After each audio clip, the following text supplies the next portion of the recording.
Olá, meus queridos irmãos, uma, um bom dia a todos, né? Bom dia, boa tarde, boa noite, depende do horário que você vai ver. Aqui é o Yukias do canal Yukias Magal.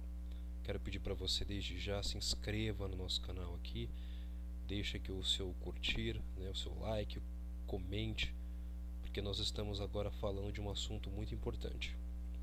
E esse é do conflito lá na Europa, né, que segue firme aí.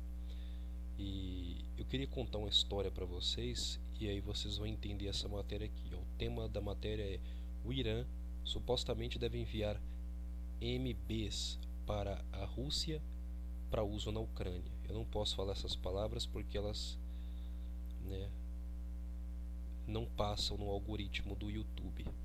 Mas o Irã está fornecendo esse item aqui para a Rússia usar contra a Ucrânia no conflito no leste europeu.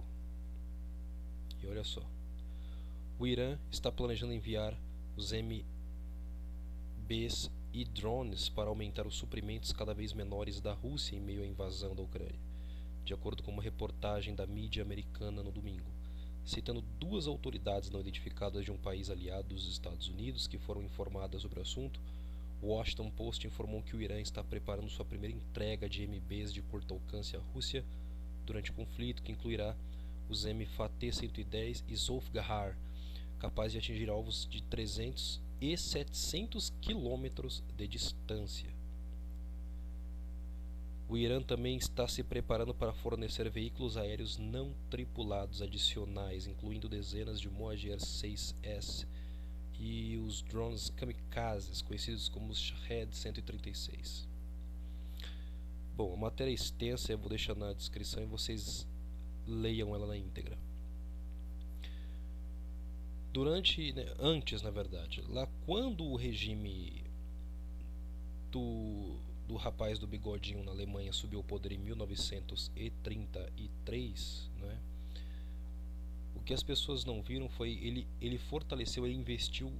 A Alemanha ainda estava sob forte pressão e sob sanções por conta do Tratado de Versalhes, que culpou a Alemanha pela Primeira Guerra Mundial e impôs sobre a Alemanha duras sanções e penosas taxas. A Alemanha tinha que pagar altas taxas e tributos às nações que foram destruídas para a reconstrução delas.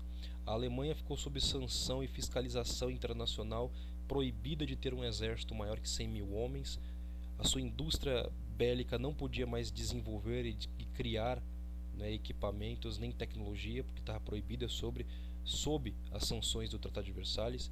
E aí, quando este homem toma o poder, ele vai e quebra né, o Adolf, quando ele toma o poder na Alemanha, ele quebra, ele rompe com esse laço, ele para de pagar as taxas, ele não respeita mais o tratado e transforma a Alemanha numa uma mega potência, né, no mundo. E a gente viu o que aconteceu na Segunda Guerra Mundial até de 1939 a 1945. Porém, todo país, quando eles vão começar um conflito mundial, né, ou numa escala maior, eles criam armamentos, eles vão criar equipamentos, tecnologias, e esses equipamentos precisam ser testados.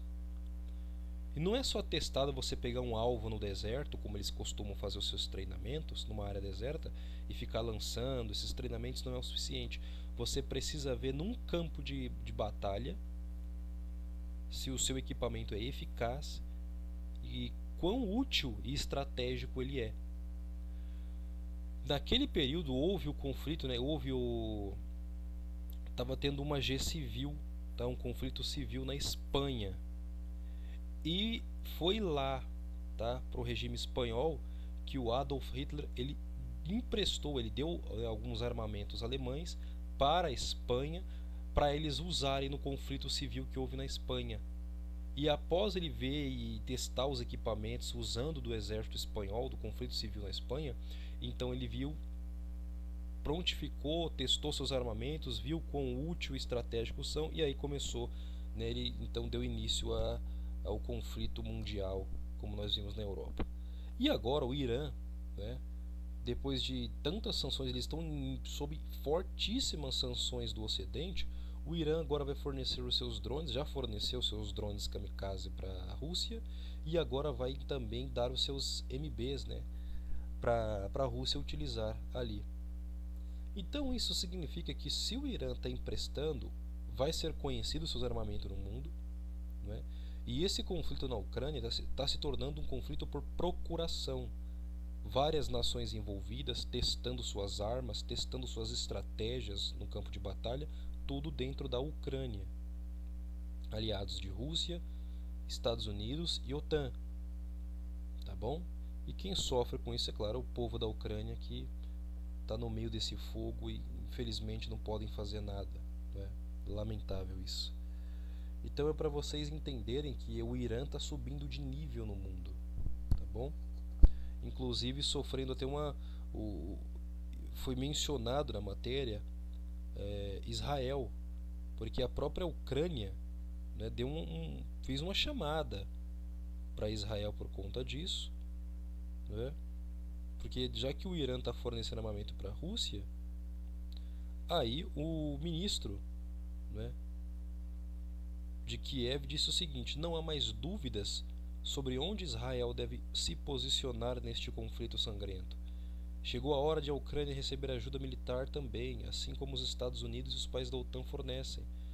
Ou seja, olha Israel, você está vendo aí, o seu maior inimigo na região está do lado errado, lá do nosso inimigo. Então vocês que são contra eles também têm que ficar do nosso lado.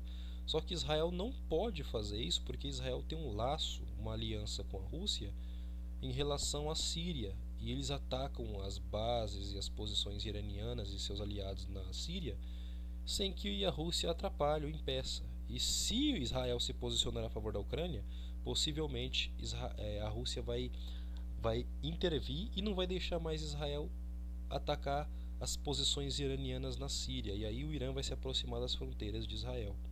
Entendeu? Então esse é o cenário de hoje.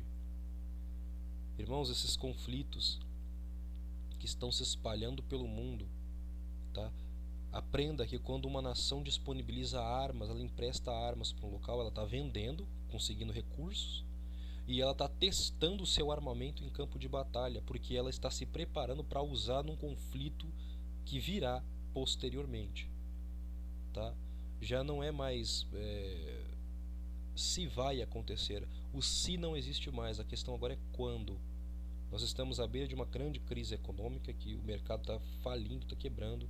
Nós estamos à beira de uma grande, né, eleição aqui no Brasil que vai definir os rumos do país nos próximos, eu acredito que não só 4 anos, mas nas próximas décadas, se tivermos décadas.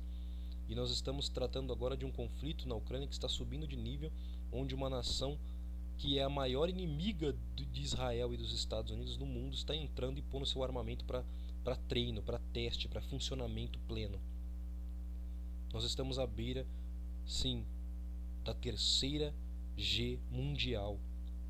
E isso vai ser o que vai reconfigurar o mundo completamente como nós nunca vimos antes. Tá bom? Deixo essa informação hoje para vocês e mais uma vez eu peço que você se inscreva no canal, manterei vocês atualizados todos os dias, se assim o Senhor permitir. Deus abençoe a tua vida e até o próximo vídeo, se Ele permitir vivermos.